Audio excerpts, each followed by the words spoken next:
So there's actually a school in Lagos that the Nigerian president cannot afford to send his kids.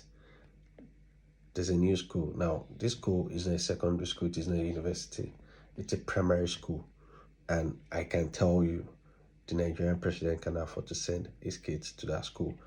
Now, Charterhouse Lagos is expected to open up their walls, their gates by September this year.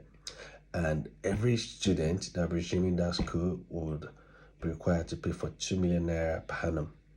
So this is in addition to a 2 million naira registration fee that is non-refundable that they would have paid. Then subsequently they'll pay 42 million naira per annum for their school fees. Now, Charterhouse Lagos is an offshoot of Charterhouse UK, a school built, founded in 1611 in the UK.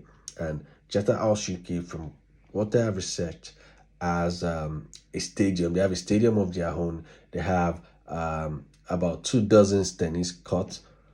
They have a theater and a golf course. Now, Charterhouse UK is actually a school for teenage children, like kids between the ages of 13 and 18 are admitted into Charterhouse UK, and some of the most prestigious schools in the UK. So, coming back to Charterhouse Lagos, it is expected that this school will offer perhaps the same features Charterhouse UK boast of, and perhaps that explains the reason why the school fees is 42 million naira. But as a Nigerian, as a middle class Nigerian, or as a Nigerian researcher, one is um, gingered to ask, who is going to attend this school where a primary school people, like a 5-year-old child or 6-year-old or less, will pay 42 million naira per annum. So one is challenged to ask that question. And as an average Nigerian, the first thing that will come to mind is, well, maybe kids of politicians and maybe some kind of businessmen who would ordinarily believe it's only politicians that can afford such exorbitant fees. But let's face the reality. Which politicians can actually afford this? By research, which is confirmed, the highest paid politician in Nigeria, the highest paid elected official in Nigeria is the president. And last I checked, the president earns less than 1.5 million naira per month. So, according to the Director General of RFANC, which is the body in charge of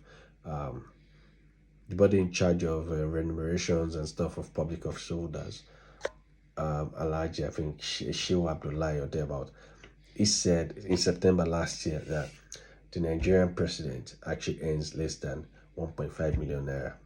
So if you calculate this per annum, the president earns less than 18 million naira. So for a president that earns less than 18 million naira, how do you expect him to be able to afford paying 42 million naira for his ward? So let's assume he has just one kid. Even his salary is not enough. If he decides to put everything plus remunerations and other allowances that is expected, we don't believe he's supposed to get more than 30 million naira per annum. So the Nigerian president cannot afford that. Obviously, the governors cannot afford that.